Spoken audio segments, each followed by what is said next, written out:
Salut Fouad, Salut Nas. peux-tu te présenter en quelques mots? Bah écoute, LCK, artiste contemporain mon ami, voilà. Je ne me vois pas comme un simple rappeur. Et voilà, j'ai sorti un premier album en 2013. Et voilà, on continue à se battre et à être dans le mouvement musical. Et voilà. Ton surnom LECK a-t-il une vraie signification? Oui, il a une signification, c'est que mon meilleur ami à l'époque, que Dieu ait son âme, est décédé, il m'appelait comme ça. Je m'appelle Foued, on m'appelait Foulek, ici dans ma ville. Et enfin, pas Foulek parce que j'étais fou, non, c'était juste parce que c'était un beau jeu de mots. Et j'ai gardé ce blaze-là, Lek, qui veut dire guerrier et manger en même temps en Wolof, en dialecte sénégalais. Voilà. Alors tu es rappeur, d'où vient cette passion pour le rap? Je pense que, en fin de compte, d'où on vient, en fin de compte, très rapidement, il y a des choses qui s'offrent à nous. C'est-à-dire question musique, question sport. Donc il y a des choses un peu plus, à l'époque, hein, je parle, hein, qui dominaient plus que certaines autres, tu vois, donc, comme le rap et le football, tu vois. Et donc, à la base, tu es obligé d'un petit peu de t'essayer, tu vois. Et j'ai trouvé une réelle passion et un réel amour envers l'écriture et le rap et le chant. Donc voilà, j'ai continué, ça a perduré. Voilà. Alors on sait que tu t'inspires pas mal d'artistes américains comme Tupac ou encore Notorious Big. Comme tout le monde, je pense. Et que penses-tu justement du rap américain? En fait, dire que je m'inspire, c'est pas vrai parce que en fait, tu les écoutes seulement, tu vois. S'inspirer d'une personne, c'est vraiment la travailler, l'écouter, avoir des démarches sur elle. Donc par rapport à cette question-là, le rap américain, moi, voilà, je suis dans la tendance, j'aime bien écouter les bonnes sonorités. Sinon, je ne questionne pas du tout ce qu'ils disent, parce que de toute façon, ils disent que de la merde. Et tu as fait récemment un feat avec le rappeur américain Tyga. Ouais. Parle-nous un peu de cette collaboration. Bah, écoute, collaboration avec un chèque, hein, comme tu peux le savoir. Après lui, voilà, on s'est rencontrés. Voilà. Après eux, il faut savoir que les Américains ils sont un peu dans un espèce de concept d'égocentricité assez fort. Et voilà, je regrette pas, mais si c'était à refaire, je le referais pas. On va revenir au rap français. Ouais. Un mec comme Kerry James, qui est également du 9-4, ça a été une source d'inspiration pour toi étant plus jeune? Source d'inspiration, c'est un grand mot, comme je dis, mais j'ai beaucoup de respect et beaucoup d'amour envers son parcours. Après, effectivement, voilà, en fait, moi je me sens plus émotion, le côté émotif et tout ça, je pense qu'on se rejoint, lui et moi. Après, lui, il est très très combat, moi je suis un peu plus festif de temps en temps, mais je peux être très all-in aussi, tu vois. Ouais. En parlant de combat, tu as participé à son dernier clip, Musique Nègre. Comment ça s'est passé? Il m'a invité, je suis venu. Voilà, il m'a invité, il m'a dit de passer au clip. Je suis passé parce que j'ai beaucoup de respect envers lui. Et voilà. Et on a été au clip. Voilà, sa réalisatrice, c'est une personne que j'apprécie énormément, Leila Si. Et voilà. Et tu t'es senti concerné par le texte, par le thème aussi que ça vient. Quand rap, tu es obligé de te sentir concerné. Au moins tendre l'oreille. Après, c'est ton combat ou pas. Et dans ta culture musicale, est-ce que tu es ouvert à d'autres styles que le rap? Bien sûr, bien sûr. Déjà, j'écoute très rarement du rap dans mon poste, déjà. Et voilà, moi je suis un peu éclectique. J'aime bien tout ce qui est reggae, raga. J'aime bien les musiques de chez nous aussi, du pays. Et voilà quoi, R&B. Et dans quelles conditions tu composes tes musiques? Ah, ça c'est comme les toilettes, on sait jamais quand on doit aller, tu vois. Je veux dire, ça vient, c'est tout pour nous. Pas plus, pas moins. Selon toi, quels sont les ingrédients pour faire un bon son? Un peu de cumin, d'accord, un peu de sel, un peu de poivre, et le tour est joué, d'accord. Moi je pense que c'est un truc comment on appelle ça? C'est du direct en fait. En gros, soit tu as le bon son, soit tu l'as pas, c'est tout. Ça doit être un don, si c'est pas un don, ça sert à rien. Après tu peux construire des bons sons, mais... On parle de rap conscient ou de rap bling bling. Comment définirais-tu ton style de rap? Moi, je suis tout terrain, c'est ça le problème. C'est que je peux te faire un LM Trossa comme je peux te faire un Noir ou un Zlatan ou un All-In pour ceux qui connaissent ma discographie. Donc c'est vrai que C'est un peu de tout, tu vois, ça dépend de l'humeur. Voilà. En automne, je suis très noir. En été, je suis très festif. Et puis voilà. C'est ça. Alors, quel a été le titre de ta première chanson étant plus jeune et ça parlait de quoi cette chanson? Linge sale. Linge sale, et ça parlait de. C'est un ego trip, tu sais, quand tu commences et que tu fais. C'était mon premier clip, c'est de l'ego trip. Voilà, tout simplement. Pour toi, quel est le morceau qui a fait la différence dans ta carrière? Franchement, All In, je crois. C'est All In qui a eu un succès d'estime. Après, qui a changé, c'est-à-dire au niveau. Un tournant dans ta carrière, la chanson qui a vraiment fait la différence. C'était All In, Malkhala, c'était des morceaux un peu qui m'ont mis assis un petit peu, tu vois. Ensuite, après, il y a eu la période M6, donc XPTDR, Team Insomniac, tous ces trucs-là. With My Wife. Et voilà. Préfères-tu le travail en studio ou la scène? La scène. 30 000 fois. Pour quelle raison? J'adore. C'est ça, c'est le but, c'est ça qui me fait tenir encore la passion de la scène. J'adore ça. C'est trop bon. C'est de la balle. Raconte-nous ta rencontre avec le label 609. Ah, c'est Sifac à l'époque qui était signé chez 609, qui est un ami d'enfance, qui m'a emmené un peu dans ses tournées. Et voilà, un jour, signé qui m'a entendu chanter, il m'a proposé de faire un refrain. De là, il m'a proposé d'aller en tournée avec lui pour le baquer. De là, je baquais aussi l'Algérino. Et ça s'est très vite enchaîné, voilà. 2013, un tournant dans ta carrière, ouais. Ta signature dans le label Believe Records, ouais. Il y a un premier album, Je suis vous, ouais. C'est l'un des meilleurs souvenirs de ta carrière? Le chèque, ouais.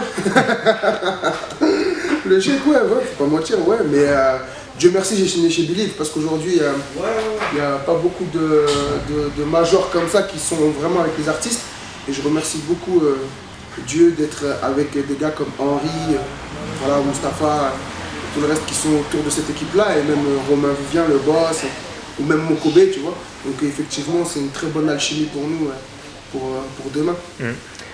Enfant, tu t'imaginais travailler avec des figures emblématiques du rap, comme Mokobé, tu l'as dit, ou la Mafia Cafri, ou Kerry James, tu pensais pouvoir les côtoyer? Avant, quand on les regardait, c'est vrai qu'on avait beaucoup de dream, on vivait le truc comme ça, tu vois. Et en sachant qu'ils venaient de chez nous, donc c'est encore mieux, tu vois. Et c'est encore plus impressionnant, mais effectivement, ça reste des humains. Moi, je prends les gens comme des humains, et voilà quoi. Il n'y a que Zidane que je pourrais lui demander une photo, tu vois. Le reste, voilà. Mais ça n'empêche que voilà, Mokobé a fait des choses pour moi où personne n'a fait. Donc, big respect à ce mec-là, ouais, effectivement. Tu as fait beaucoup de collaborations depuis. Laquelle t'a le plus marqué? Aucune. Tout, voilà, c'est chacun. Moi, je pense que c'est des expériences. Tu vois, chacune a son expérience. Et puis voilà, quoi. C'est tout. Et quels sont tes futurs objectifs dans le milieu de la musique? Bah, franchement, continuer à perdurer avec cette musique, soulever un disque d'or. Soulever, mais vraiment pas pour la frime ou quoi, okay, c'est juste pour clôturer ce que j'ai à clôturer. Donc soulever ce disque d'or. Pour mes objectifs personnels privés et pas qu'en streaming, mais vraiment le soulever et voilà quoi. Faire de la bonne musique. Et on dit souvent que la réussite n'apporte pas toujours que des amis, notamment dans les quartiers. Comment ça s'est passé avec toi? Est-ce que le regard des gens a changé? Bien sûr, bien sûr. Après c'est à toi de rester toi-même et de montrer que c'est pas toi qui change et que c'est les gens qui changent leur opinion par rapport à toi-même. Mais voilà, moi j'ai toujours les mêmes amis depuis que je suis petit. Après, il y en a qui me parlent plus, parce que ça, c'est leur problème à eux. Ou qui se sont fait une idée sur moi, c'est leur problème encore à eux. Mais voilà, de toute façon, je vais te dire un truc. Généralement, quand tu perces, on va jamais venir te dire « Ouais, t'as géchon ou quoi, ok », on va toujours parler derrière. Et jamais assumer, c'est pas parce que je suis un homme ou quoi, ok, c'est juste comme ça, c'est logique. Tu peux être, voilà, c'est comme ça. C'est la bouche, c'est la mentalité française, elle est comme ça. C'est tout. Mais voilà, tu vois, là, derrière toi, il y a un ami à moi, c'est un frère à moi, depuis 1992. On est ensemble, il faut lui demander si j'ai changé, il va te répondre. Tu t'impliques et réponds souvent présent dans des actions associatives. Est-ce une manière pour toi de ne pas oublier d'où tu viens? Pas forcément, c'est juste la nature, c'est ma nature qui est comme ça. J'ai envie d'aider et carrément, je dis aux gens de ne pas hésiter. Il faut donner une tribune à tous mes collègues artistes et leur dire qu'il faut qu'ils n'hésitent pas à donner de leur personne parce que voilà, nous, notre boulot, il est éphémère. La lumière, elle est éphémère. C'est-à-dire le laps de temps où tu as de la lumière sur toi, va falloir va falloir essayer, si ton cœur te le permet, d'essayer de donner le maximum à ceux qui ont besoin et à des causes nobles. Il y a des choses qu'on fait hors caméra et des choses que je fais hors caméra, et ça c'est des trucs qui m'appartiennent à moi-même, tu vois, personnellement. Et il y a des choses que tu fais devant parce que les gens en ont besoin. Quand les gens en ont besoin, je me mettrai toujours devant une caméra ou devant un truc pour parler de cette chose-là. Mais quand tu es en dehors de ces trucs-là, où c'est plus un truc de toi aux personnes, c'est hors caméra. C'est un peu une schizophrénie, mais c'est une schizophrénie positive. Ça veut dire, voilà, mais c'est très très important.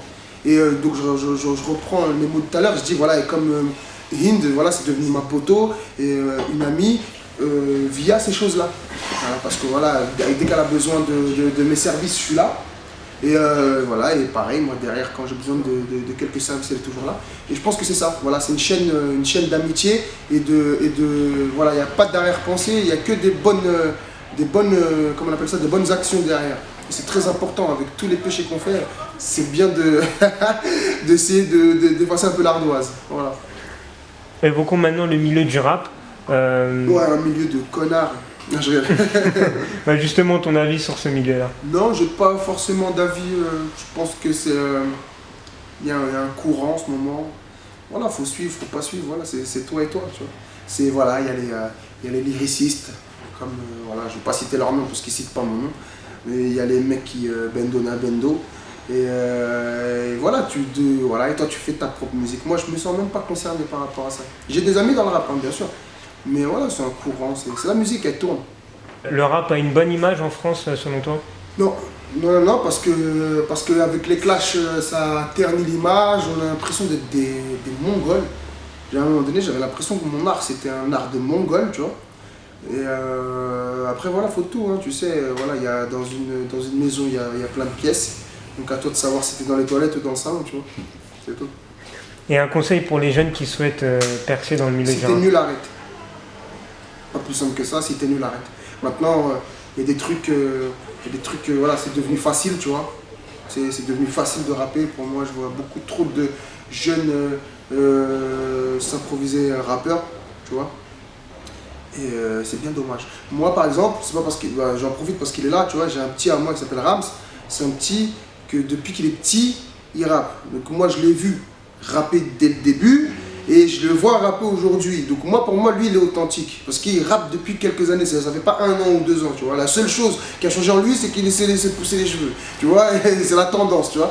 Mais sinon, ce petit-là, il rappe depuis longtemps. Oui, lui, je le valide. Tu vois ce que je veux dire? Parce que voilà, il se bat, il se tape et il aime ça. Et ça se voit qu'il aime ça. Tu vois ce que je veux dire? Mais après, je trouve ça un peu trop facile de faire du rap. Même toi, aujourd'hui, si tu veux. T'as pas vu, il y a une vidéo qui tourne où ils ont mis de l'autotune à des politiciens? Cette vidéo, elle m'a impressionné. Je dis, bah, tu vois, ça prouve bien que tout le monde, avec n'importe quoi, peut arriver à faire quelque chose, tu vois.